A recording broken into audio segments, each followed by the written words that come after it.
আল্লাহি ইলাহান আখার, যারা আল্লাহকে ডাকে কিন্তু তার সাথে অন্য কাউকে ডাকে।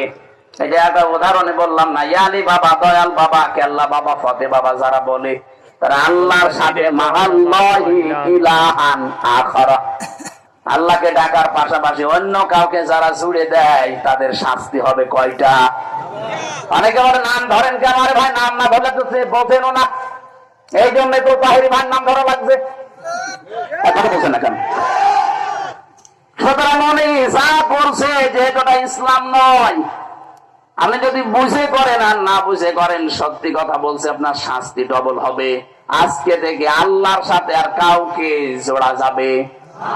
আরো জোরে বলেন।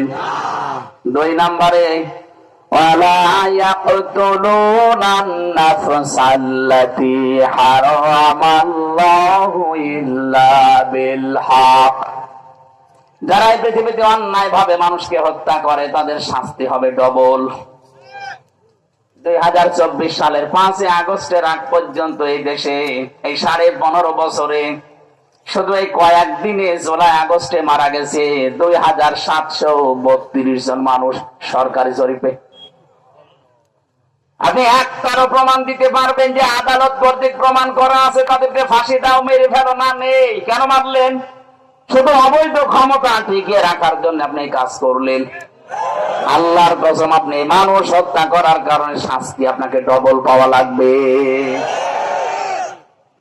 কোরআনে কারিমের সূরা নিসা 93 নম্বর আয়াত, আল্লাহ পাক বলেন, ওমাই ইয়াকতুল মুমিনাম মুতাআম্মিদান ফাজাযাউহু জাহান্নামু খালিদান ফিহা, যে ব্যক্তি ইচ্ছাকৃত ভাবে মানুষ হত্যা করে, মুমিন হত্যা করে, তার প্রথম শাস্তি জাহান্নাম। প্রথম পুরস্কার কি? আর এখানে প্রশ্ন আসতে পারে, হুজুর জাহান্নামে যায় যাক, ও যেহেতু হাজি মানুষ, ঈমান আছে, কিছুদিন পরে বের হয়ে আসবে। কে বলিস আপনাকে? শব্দটা দেখেন, ওমাই ইয়াকতুল মুমিনাম মুতাআম্মিদান, ইচ্ছা করে যারা মারবে। শাপলা চত্বরে আপনি যা করেছেন ইচ্ছা করে, বেরিয়ার হত্যা করেছেন ইচ্ছা করে। 24 সালের 5 আগস্টে আমার সামনে 14 জন মারা গেল কুষ্টিয়ায়, ইচ্ছা করে। আপনি না মারলেও পারতেন। পায়ে গুলি করেন না, আপনি বুকে গুলি করলেন। কারো কারো এই জায়গায় লাগিয়েছে, আমার সামনে। তাও শুধু কুষ্টিয়া না, সারা বাংলাদেশে 2732 জন মারা গেছে একেবারে সরকারি জরিপেটা। আরো তো অসংখ্য আছে। আর বাকি 780 জন মানুষকে আপনি পঙ্গু করে দিয়েছেন।